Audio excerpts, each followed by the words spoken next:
কেউ বলেন প্রতিদিন ডিম খাবেন, কেউ বলেন একদম ডিম খাবেন না, ডিম খেলে মৃত্যুর ঝুঁকি বাড়ে।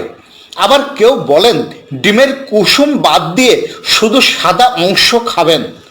আবার কেউ বলেন বেশি হলে সপ্তাহে মাত্র 2টা ডিম খাবেন। এই কেউরা হলেন মিডিয়া, চিকিৎসক এবং অতি উৎসাহী পণ্ডিতরা। আমার প্রশ্ন হলো, ডিম খাওয়া নিয়ে সমস্যা কি? প্রতিদিন একটি করে ডিম খেলে কি হয়? কোলেস্টেরল ও মৃত্যুর ঝুঁকি বাড়ে? মানুষ মারা যায়? রাবিশ! ডিম আর দুধকে বলা হয় আদর্শ খাবার। আপনারা কি জানেন ডিমে কি কি আছে? এবারে বলি, শুনুন। 1. বিশ্বে কয়েকটি সুপারফুডের মধ্যে ডিম একটি অসাধারণ, যা পুষ্টিতে ভরপুর। 2. ডিমকে বলা হয় ন্যাচারাল ভিটামিন পিল। 3.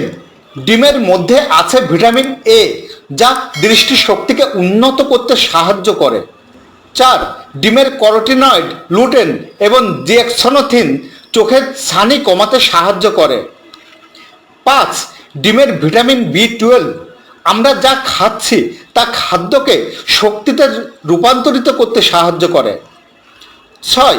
ডিম দেহের পুষ্টিগুণ বাড়াতে ও দীর্ঘায়ুতে সাহায্য করে। 7. ডিম রক্তে কোলেস্টেরল জমতে বাধা দেয়। 8. ডিম ওজন নিয়ন্ত্রণে রাখে। 9. ডিম কিডনি ও মস্তিষ্কের কার্যকারিতা ঠিক রাখে। 10. ডিম রক্তে লোহিত কণিকা তৈরি করে। 11. ডিমের ভিটামিন ই বন্ধ্যা রোধে, তারুণ্য ধরে রাখতে এবং স্কিন ক্যান্সার প্রতিরোধে গুরুত্বপূর্ণ ভূমিকা পালন করে থাকে। 12. গবেষণায় দেখা গেছে ওমেগা 3 চোখের দৃষ্টিশক্তি বৃদ্ধি, মাংসের ক্ষয় পূরণ রোধ ও ব্রেস্ট ক্যান্সার রোধে কাজ করে। 13.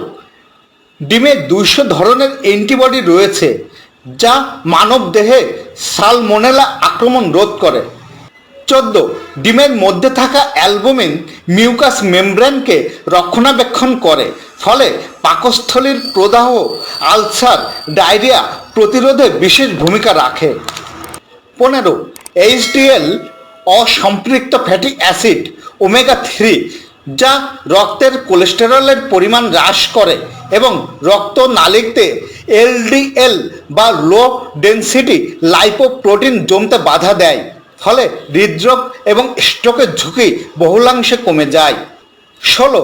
বিশ্ব স্বাস্থ্য সংস্থা অনুযায়ী একজন মানুষের সপ্তাহে কমপক্ষে 2 থেকে 4টি ডিম খাওয়া প্রয়োজন। তো বন্ধুরা, এটাই আমার আজকের ভিডিও। আমার এই ভিডিও যদি আপনাদের ভালো লেগে থাকে তাহলে অবশ্যই লাইক, কমেন্ট এবং শেয়ার করবেন, আর সাবস্ক্রাইবটা অবশ্যই করে দেবেন। সাথে সাথে বেল আইকনটিও টিপে দিবেন, যাতে করে সুন্দর সুন্দর স্বাস্থ্য বিষয়ক ভিডিও খুব দ্রুত, অতি সহজে আপনাদের কাছে পৌঁছে দিতে পারি। পরবর্তী স্বাস্থ্য বিষয়ক ভিডিও পাওয়ার আগে পর্যন্ত আমার সকল ইউটিউব বন্ধুরা ভালো থাকবেন, সুস্থ থাকবেন, এই কামনাই করি।